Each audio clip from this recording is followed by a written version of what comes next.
కమల్ హాసన్ కుమార్తె Shruti Haasan multi talented ఆర్టిస్ట్గా తెలుగు తెరపై తనదైన ముద్ర వేసుకుంది. గాయనిగా, సంగీత దర్శకురాలిగా, నటిగా విభిన్న మార్గాల్లో సాగుతోంది. తాజా ఇంటర్వ్యూలో ఆమె తనకు నచ్చే పాత్రల గురించి ఆసక్తికరంగా చెప్పింది.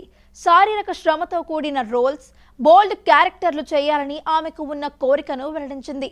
నటనలోనే ఆనందం ఎక్కువగా ఉంటుందని చెప్పింది. ఈ విషయం గురించి పూర్తి వివరాలేంటో చూద్దాం. శృతి హాసన్ సినీ లోకంలోకి గాయనిగా, సంగీత దర్శకురాలిగా, నటిగా బహుముఖ ప్రతిభతో అడుగుపెట్టింది. ఆమె తనలోని మల్టీ టాలెంట్ ను ప్రేక్షకుల ముందుకు తెస్తూనే ఉంది. తాజాగా ఇచ్చిన ఇంటర్వ్యూలో శృతి మాట్లాడుతూ విభిన్న మార్గాల్లో నడవడం ఇష్టమని, ఒకే గుర్తింపులో బంధించుకోవాలని లేదని చెప్పింది.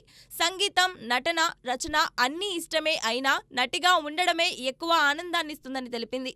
ప్రత్యేకంగా శారీరక శ్రమతో కూడిన పాత్రలు చేయాలని కోరిక ఉందని, బోల్డ్ రోల్స్ లో ఎంజాయ్ చేస్తానని చెప్పుకొచ్చింది. సినిమా తన వృత్తి జీవితంలో భాగమే అయినా సంగీతం వ్యక్తిగతమని, సినిమా నుంచి నేర్చుకున్న పాఠాలు తనను ముందుకు నడిపిస్తున్నాయని వివరించింది. భవిష్యత్తులో శృతి హాసన్ వైవిధ్యమైన పాత్రలలో మరిన్ని ఆశ్చర్యాలు అందించనుంది.